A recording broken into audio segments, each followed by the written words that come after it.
साम्राज्य न्यूज, सामान्यांचा असामान्य आवाज. जगामध्ये कोरोनाने थैमान घातलेला असताना विशिष्ट व्यक्तीलाच कोरोना का होत नाही हे सांगताना माजी मंत्री लक्ष्मणराव ढोबळे हे काय म्हणाले ते पहा. बहुजन रयत परिषदेच्या माध्यमातून संवाद अभियानाचे आयोजन करण्यात आले होते. या अभियानाच्या तिसऱ्या टप्प्यातील माहिती देण्याकरिता रविवारी पत्रकार परिषद आयोजित करण्यात आली होती.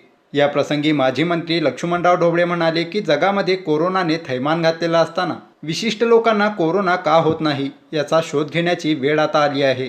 हे सांगताना ढोबळे म्हणाले की केळीमध्ये ज्या पद्धतीने अजीवनसत्वे असतात तितक्याच मुबलक प्रमाणात वजडीमध्ये देखील मुबलक प्रमाणात जीवनसत्व असल्याने वजडी खाणाऱ्या लोकांना कोरोना होत नाही, असा खुलासा माजी मंत्री लक्ष्मणराव ढोबळे यांनी केला. साहेब, माझ्या बोलण्यामध्ये आता माझा स्वभाव बोलवट आहे तुम्हाला माहिती आहे. तर बोलताना मी काय म्हणतोय, घराचं तोंड कुणीकडे असावं हे जाऊन विचारू नका कोणाला. दवाखान्याचं तोंड कुणीकडे असावं विचारू नका. दवाखान्याचं तोंड कुणीकडे का असावं, पण डॉक्टरचं तोंड पेशंटकडे असावं. नाहीतर इंजेक्शन कानाला नाकाला होईल. तर ही अंधश्रद्धा समाजातून गेली पाहिजे. हे साहेब माझ्या भाषेत मी सांगतो. कोरोना तुम्हाला का झाला नाही त्याचं कारण वजडीचा प्रभाव आहे.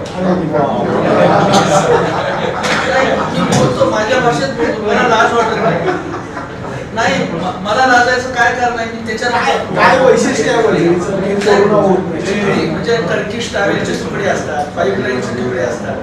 तर बाबांनो त्याच्यामुळं तुम्हाला कोरोना झाला नाही. कोरोना त्याला घाबरतो.